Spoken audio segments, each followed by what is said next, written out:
Hello everyone, and welcome to today's session on macroeconomic theory. In this lecture, we will explore the definition and evolution of macroeconomics, tracing its development from classical theories to the more recent contributions of the new Keynesian school. Macroeconomics is the study of the economy as a whole, focusing on large-scale economic phenomena that influence national and global economic performance. Rather than examining individual markets or households, macroeconomics takes a broader view, analyzing key variables like employment, inflation, gross domestic product, GDP, and economic growth. The primary objective is to understand how these factors interact to shape the performance of economies and how different policies affect these outcomes. The study of macroeconomics is vital because it helps answer fundamental questions about how economies function on a large scale. How can governments control inflation? What policies can reduce unemployment and spur economic growth? What causes economic recessions? And how can they be mitigated? By understanding these broader economic forces, we are better equipped to make informed decisions in both the public and private sectors.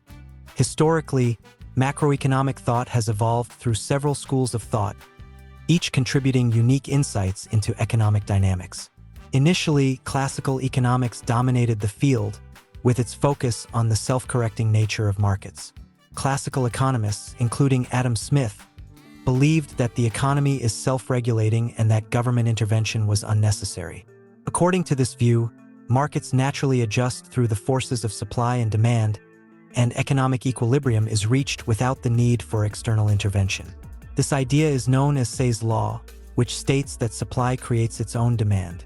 Classical economists also argued that wages and prices are flexible, meaning they adjust quickly to restore balance in the economy. However, during the Great Depression of the 1930s, the classical view was challenged. Unemployment reached unprecedented levels, and the economy remained stagnant despite the absence of war or other major disruptions. This period highlighted the failure of classical theories to explain the prolonged economic downturn. Enter John Maynard Keynes, whose work marked the birth of modern macroeconomics. Keynes argued that the economy could be unstable, primarily due to fluctuations in aggregate demand, AD.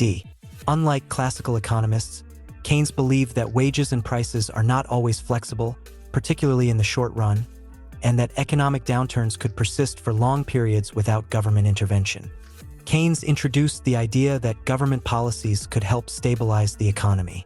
He emphasized the importance of effective demand, which is the total demand for goods and services in the economy.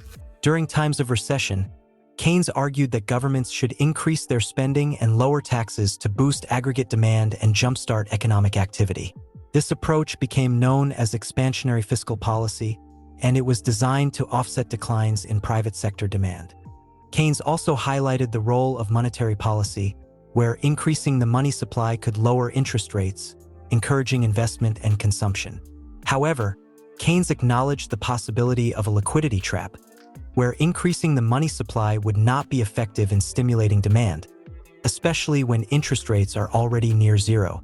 In such situations, he preferred using fiscal policy over monetary policy to revive economic activity.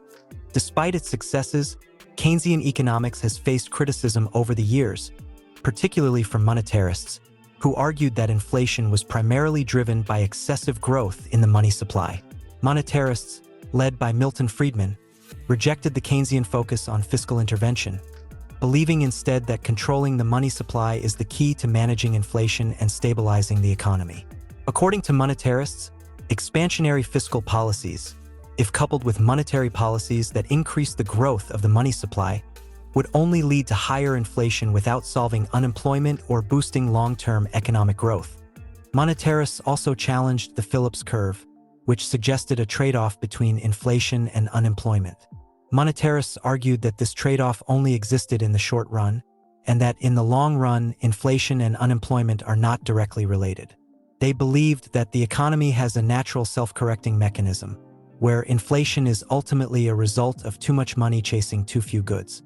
For monetarists, controlling inflation was paramount, and they argued that monetary policy, particularly controlling the growth rate of the money supply, was the most effective tool for achieving this. In the 1970s, the rise of new classical economics introduced new perspectives, particularly focusing on the role of expectations. Economists like Robert Lucas argued that individuals and firms make decisions based on rational expectations, meaning that they anticipate the effects of economic policies and adjust their behavior accordingly. New classical economists believed that if people expect inflation to rise, they will act in ways that will push inflation even higher, rendering expansionary fiscal policies ineffective in the long run. Their models emphasized the importance of supply-side policies that improve the efficiency of labor and capital markets, believing these would lead to sustainable long-term growth. New classical economists also introduced the idea of market clearing, where all markets, including labor and goods, naturally adjust to achieve equilibrium, even in the face of shocks.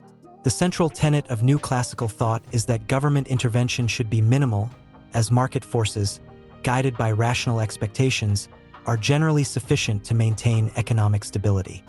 At the same time, new Keynesian economics emerged as a response to some of the limitations of both Keynesian and new classical models. New Keynesians argued that markets are not always efficient and that imperfections, such as price rigidities and information asymmetries, can prevent markets from clearing.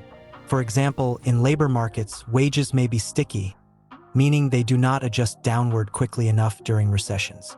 This can lead to prolonged unemployment, a situation that Keynesians argue requires active government intervention to resolve. New Keynesians integrated microeconomic foundations into Keynesian ideas, showing how individual market imperfections contribute to broader economic fluctuations. They emphasized that economic fluctuations in output and employment could result from issues like imperfect competition, sticky prices, and other market failures that prevent the economy from adjusting smoothly. As we look at the current state of macroeconomics, it's clear that no single theory fully explains all aspects of economic behavior. Each school of thought, whether it's classical, Keynesian, monetarist, new classical, or new Keynesian, offers valuable insights into different aspects of how economies function. Modern economists generally agree that short-term stabilization policies can influence economic behavior, but long-term growth is primarily driven by factors such as capital accumulation, technological progress, and productivity improvements. In conclusion, while the debate between these different schools of thought continues, one thing remains clear. The study of macroeconomics is essential for understanding the forces that shape national and global economies. The policies we implement today will determine the economic outcomes of tomorrow.